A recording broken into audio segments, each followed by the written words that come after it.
ஆமா, உங்க இந்தியன்ஸ்க்கு மருந்து மாத்திரைனா என்னன்னே தெரியலையே. உடம்பு சரியில்லாம போச்சுன்னா எப்படி சரி பண்ணுவீங்க? எங்களுக்கு இந்த மாத்திரை மருந்துலாம் தேவையில்லை, எங்களோட உணவே மருந்து தான். அப்படி எங்களுக்கு ஏதாவது உடம்பு சரியில்லாம போச்சுன்னா நாங்க இயற்கையாவே அதை சரி பண்ணிடுவோம். அப்படியா? அப்ப நான் கேட்கறதுக்கெல்லாம் பதில் சொல்ல பார்க்கலாம். நீங்க கேளுங்க, அதுக்கு நான் பதில் சொல்றேன். இப்ப நான் சாப்பிடுற மாத்திரை டிப்ரெஷன், அதாவது மன அழுத்தத்துக்கு சாப்பிடுற மாத்திரை. இதுக்கு உங்களுக்கு என்ன மருந்து இருக்கு சொல்ல பார்க்கலாம். நீங்க சொன்ன இந்த மன அழுத்தம், ஸ்ட்ரெஸ், பதட்டம் ஆகுறது, சரியா தூங்காம இருக்கிறது, இதுக்கு எல்லாத்துக்குமே நேச்சுரலா ஒரு மருந்து இருக்கு. அந்த மருந்து பேர் அஸ்வகந்தா. இந்த அஸ்வகந்தா உடம்புக்கு பலம் தரும், சக்தி அதிகரிக்கும், ஆண்களுக்கு உண்டான டெஸ்டோஸ்டெரோனை பூஸ்ட் பண்ணும், ஸ்ட்ரெஸ் ஹார்மோன்ஸை கட்டுப்படுத்தும். அப்ப கை வலி, கால் வலி, முட்டி வலி, உடம்பு வலி, இதுக்கு குங்கிலியம், அதாவது இங்கிலீஷ்ல போசிலியா அப்படின்ட்டு சொல்லுவாங்க. முட்டி வலி, கால் வலி, பாத வலி, ஆர்த்திட்டிஸ், இந்த மாதிரி வலி எல்லாத்தையுமே இது குறைக்கும். இதோட ஜாயிண்ட்டுக்குள்ள இருக்கிற இன்ஃப்ளமேஷன் இது கம்மி பண்ணும். வயிற்றுக்குள்ள இருக்கிற பிரச்சனை டீடாக்ஸுக்குலாம் இதுக்கும் மருந்து இருக்கு. திரிபலா சூரணம் செரிமானத்தை சரிப்படுத்தும், வயிறு, குடல் இது எல்லாத்தையுமே சுத்தப்படுத்தும், உடம்புல இருக்கிற நச்சுத்தன்மை எல்லாத்தையுமே வெளியில எடுக்கும். இதெல்லாம் சொன்ன ஆன்டிபயோட்டிக் அருமையான நம்ம மஞ்சள் இருக்கு. மஞ்சளை விட அதிக சக்தியான ஆன்டி இன்ஃப்ளமேட்டரி எங்கேயும் இருக்க முடியாது. மூட்டு வலி, உடல் வலி இது எல்லாத்தையுமே அது கம்மி பண்ணும். காயம் ஆடுறதுக்கு அவ்வளவு உதவும், நோய் எதிர்ப்பு சக்தியை அவ்வளவு அதிகப்படுத்தும். இப்ப மாட்டுவேன், கோல்டு, தொண்டை வலி, இருமல், சளி, ஜுரம்,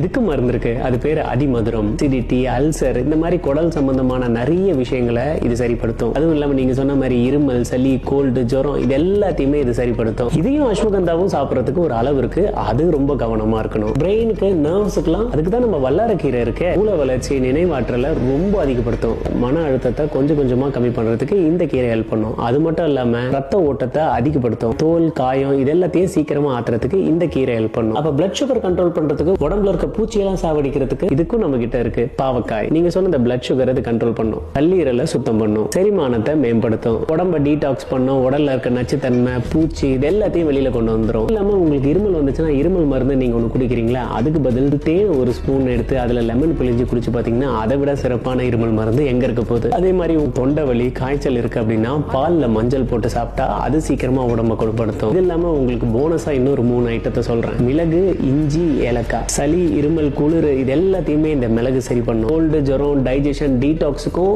இஞ்சி ஒரு மிகப்பெரிய மருந்து. உங்களோட மவுத் ரெஃப்ரெஷனரை விட எங்க ஏலக்காய் எவ்வளவோ பெருசு. அசிடிட்டி, கேஸ், ஹார்ட், லங்ஸோட ஹெல்த்தை சப்போர்ட் பண்ணும். இதுல இன்னும் உங்களுக்கு நிறைய விஷயங்கள் தெரிய வரணும்னா கமெண்ட் பாக்ஸை கொஞ்சம் ஓபன் பண்ணி பாருங்க. அதுல இன்னும் பலருக்கு தெரிஞ்ச நிறைய விஷயங்களை ஷேர் பண்ணிருப்பாங்க, உதவியா இருக்கும்.